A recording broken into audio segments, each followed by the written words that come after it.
Hey everybody, Charlotte again with the Laramie Zine. I am here with Scott, owner of The Great Untamed, where he makes his own fine country wines and meads. It should be opening sometime this fall. And Scott, would you like to take us through a short process of how you make these wines? Yeah, sure.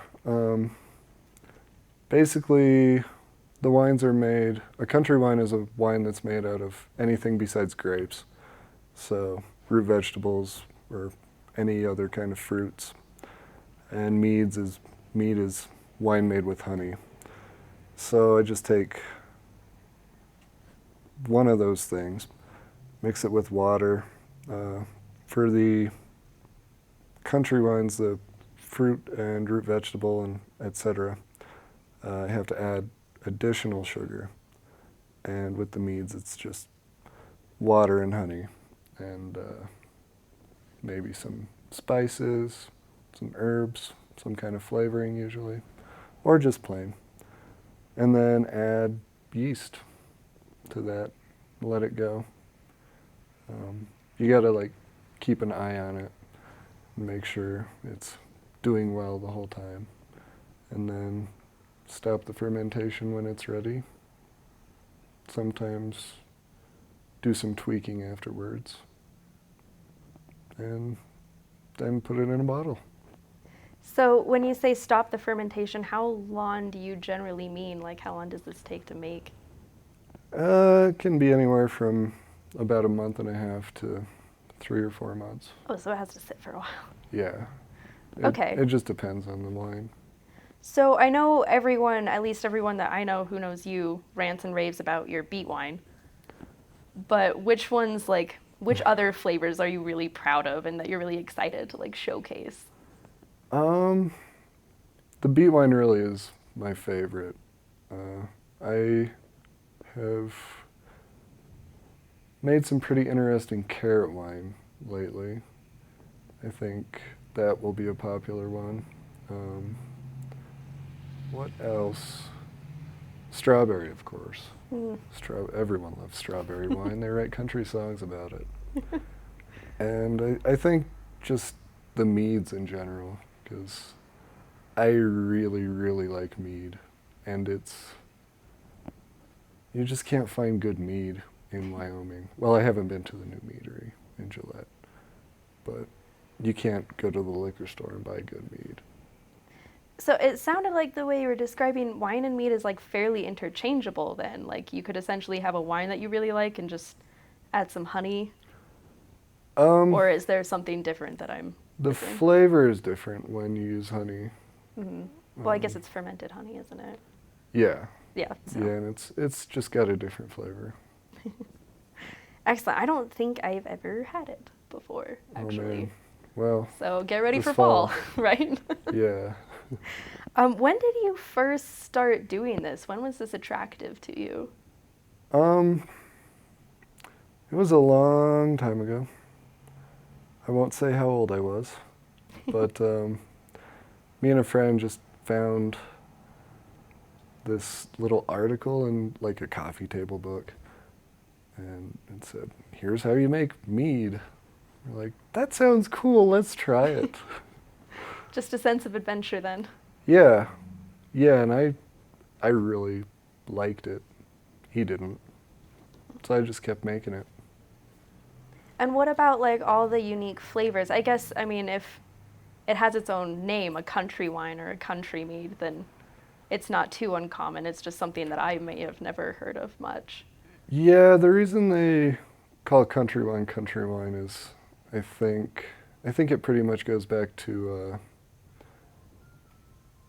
a long time ago when people lived in the mountains, like in the Appalachian Mountains, and they wanted to have wine, but they couldn't get grapes because grapes don't really grow there. Right. And I believe that's where the name comes from. It's just wine made in the country. Just where it's harder to get a grape. Out in the boonies. That makes sense. Yeah. Okay, so I want to briefly touch up on this winemaker magazine competition that was posted on your page. mostly because I want to show you off. Thank So you. let's showboat a little bit. Would you like to tell people about that competition and where you stood inside of it? Yeah, well, it's the largest amateur winemaking competition in the world. And I entered 2 different beet wines. One was spiced and one was just plain. I got a gold medal for the spiced one and a silver medal for the plain one, which I thought was pretty cool. I'm kind of proud of it. Both of them placed. That's Yeah, really impressive. yeah. The thing that surprised me was that the spiced one did better, because I didn't like that as much. But That is a little bit strange, but I guess it's not your call, it's the judges, right? So yeah, yeah, who can complain? Both of them got awards. yeah. Bragging rights. Yeah, so everybody, he is an award-winning winemaker. Yeah. Get ready for that. So now let's not leave people in the dark anymore.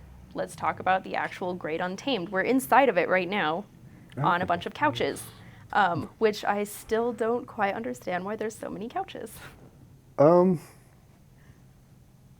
you rather be sitting in a couch than in like a hard kitchen table chair? No, that is a really good point. I don't know. When I'm So- drinking wine, I want to sit on the couch. Yeah, it's like just trying to create a more relaxed environment then. Yeah, yeah. So it sounds like it will be more of a bar. Yeah, I will be serving like by the glass, but I'll also be selling bottles to, like, I guess it's package, I guess you would say. Yeah, so package and bar. Just, Yeah, but But just my wine. okay, yeah. And I got to see the nice room in the back. He gave me a nice tour. It's pretty exciting. I'm really stoked on it. Me too. Yeah, so we have retail and sort of a very relaxed bar environment. And I also noticed you have a food blog of sorts. It's kind of. Yeah, So, and naturally, if you're mixing flavors and combining spices for drinks, then you must have some sort of culinary palate or. I guess I really like cooking and thinking about flavors. Mhm. So, Is that something you want to incorporate into the Great Untamed? maybe one day. It's not really feasible right now. Just there's a lot of extra licensing issues to have food involved. But I think it would be cool if several years down the road we could get someone to like run an attached restaurant. That'd be sweet. Yeah, that's particularly what I'd be excited for. Sorry, I'm such a glutton. All right, well, I feel like we're getting a little bit close to time. So let's hear what you want this to be, what you're most excited about.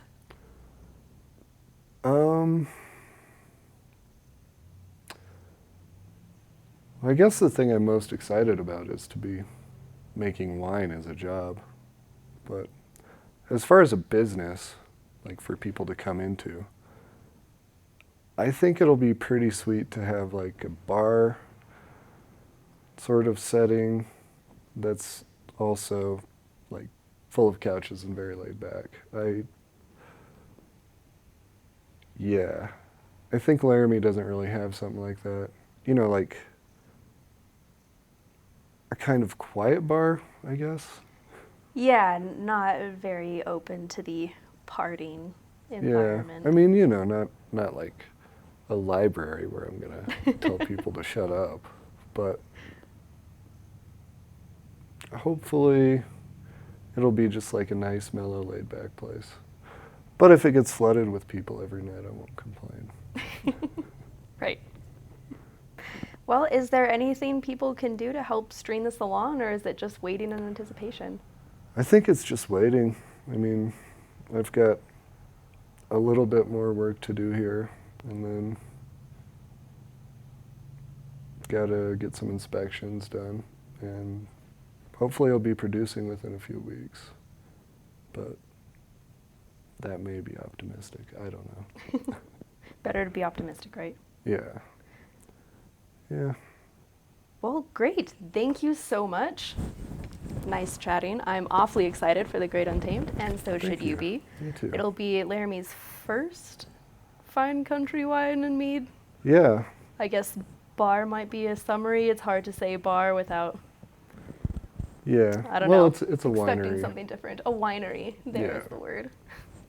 All right, so get excited, everybody. Wait for fall. It'll be a good one.